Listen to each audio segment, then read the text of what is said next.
코딩 테스트 준비를 위한 재규에 대해서 알아보겠습니다. 재규라 함은 자기 자신을 호출하는 것을 말합니다. 그래서 재규 함수는 자기 자신을 호출하는 함수가 되겠습니다. 재규 함수는 크게 베이스 케이스와 리커시브 케이스로 구분이 되고, 베이스 케이스는 간단히 결과를 반환하는 부분입니다. 그리고 리커시브 케이스는 자기 자신을 호출하는 부분이 되겠습니다. 간단한 예로 팩토리얼을 살펴보겠습니다. 팩토리얼은 수학적 귀납법으로 정의가 되어 있습니다. n이 0일 경우에 0 팩토리얼은 1이죠. n이 0보다 큰 경우에는 n 팩토리얼은 n 곱하기 n-1 팩토리얼로 정의가 됩니다. 자, 그래서 첫 번째 경우는 베이스 케이스가 되고요. 바로 이제 1을 반환하면 되겠죠. 나머지 이 두 번째 경우가 리커시브 케이스인데 n 팩토리얼을 정의하기 위해서 다시 팩토리얼을 사용하고 있죠. 자, 그래서 리커시브 케이스가 됩니다. 자, 이렇게 수학적 귀납법으로 정의된 팩토리얼은 저희가 재규함수로 구현하기가 용이합니다. 이 개념 그대로 코드로 옮길 수 있기 때문이죠. 자, 그래서 보시면은 입력으로 이제 n을 받고요.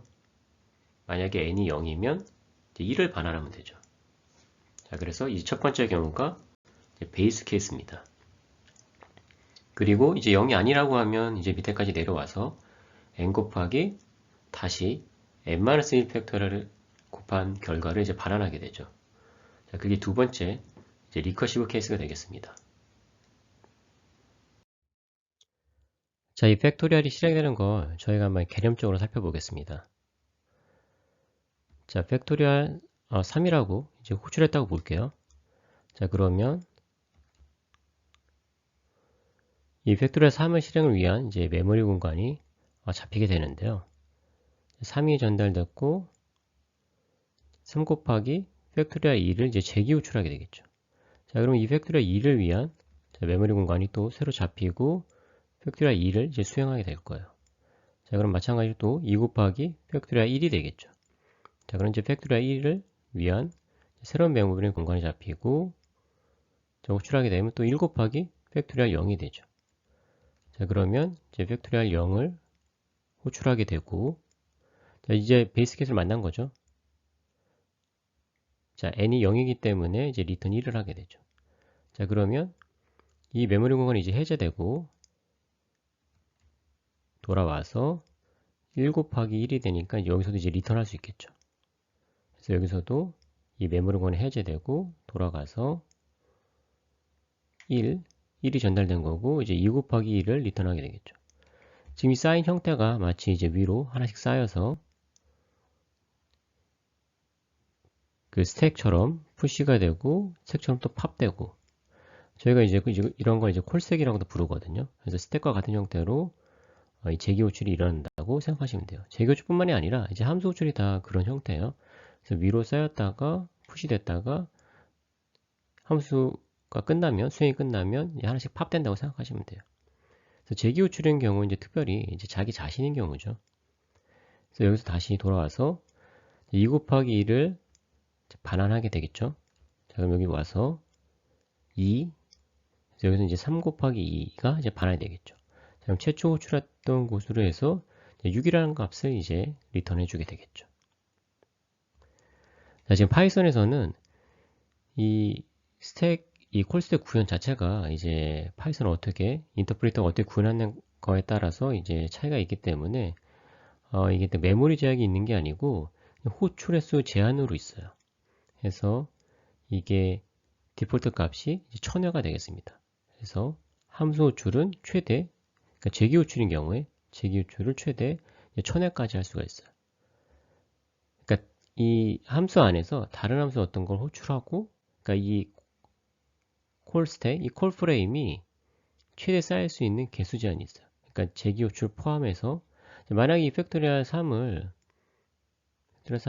어떤 그 다른 함수 안에서도 호출할 수도 있잖아요. 그렇죠?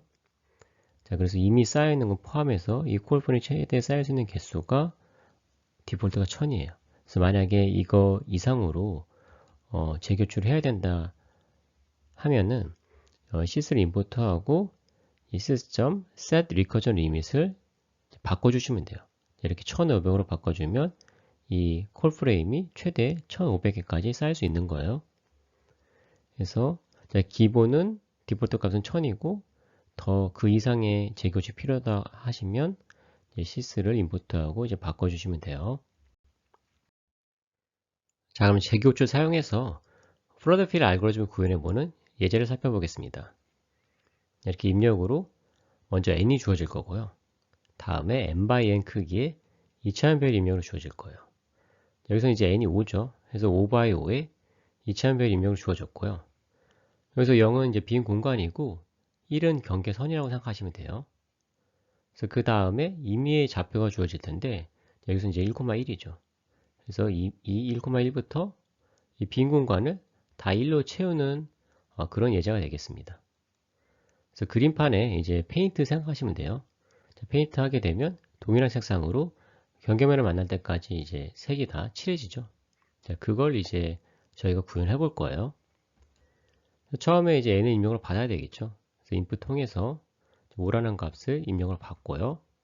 다음에 이제 보드에 이 2차원 배열 값을 저장할 건데 이 n만큼 인풋을 호출해서 한 라인씩 읽어서 스플리트해서 이제 맵을 통해서 인트로 타입캐스팅 한 다음에 이 전체를 리스트로 타입캐스팅 해주면 되겠죠. 자, 그러면 2차원별 형태로 이 값이 이제 보드 이 변수에 들어갈 거예요. 자, 다음에 시작 위치는 마찬가지로 한 라인 읽어서 스플리트해서 저장하면 되겠죠. 자, 그러면 1, 1이라는 값이 들어갔을 거예요.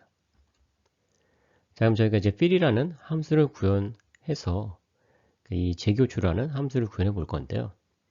입력으로 이렇게 행열의 좌표를 인풋으로 줄 거예요.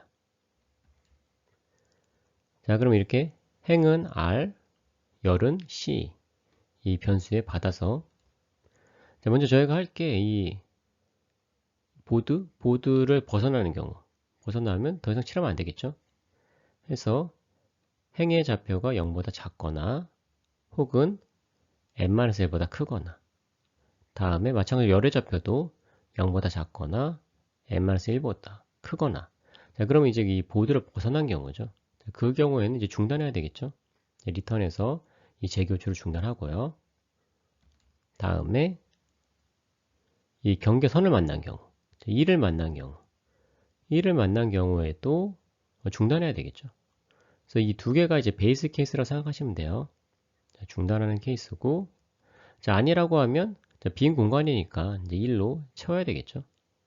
1로 마킹하고 다음에 이제 리커시브 파트 재교차하는 부분이에요.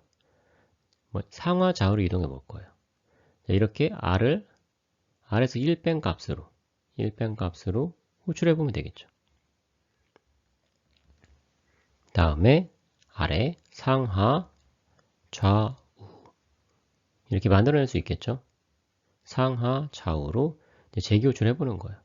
그래서 경계면을 벗어나는 경우에는 중단할 거고 그리고 이미 칠했거나 혹은 이제 경계선을 만난 경우에 그게 0이 아닐 거니까 또 중단하고 자, 아니라고 하면 빈 공간이니까 1로 칠하고 이 재교출을 계속 반복해 나갈 거예요. 자, 그럼 이제 0으로 된 부분들이 다 1로 채워졌겠죠. 자, 그러면 그건 저희가 이제 이중 포문으로 이제 출력해 볼 수가 있겠죠. 자, 출력을 해보면 자, 이런 결과를 확인하실 수가 있습니다. 자, 입력 예제에서 이 경계선이나 시작 위치 이제 바꿔가면서 이제 테스트 해볼 수가 있겠죠. 자, 그런 식으로 해보시면서 이 재교출이 어떻게 이루어지는지 살펴보시면 좋을 것 같아요. 자, 그럼 여기까지 해서 코딩 테스트 준비를 위한 재기, 리커전에 대해서 알아봤습니다. 감사합니다.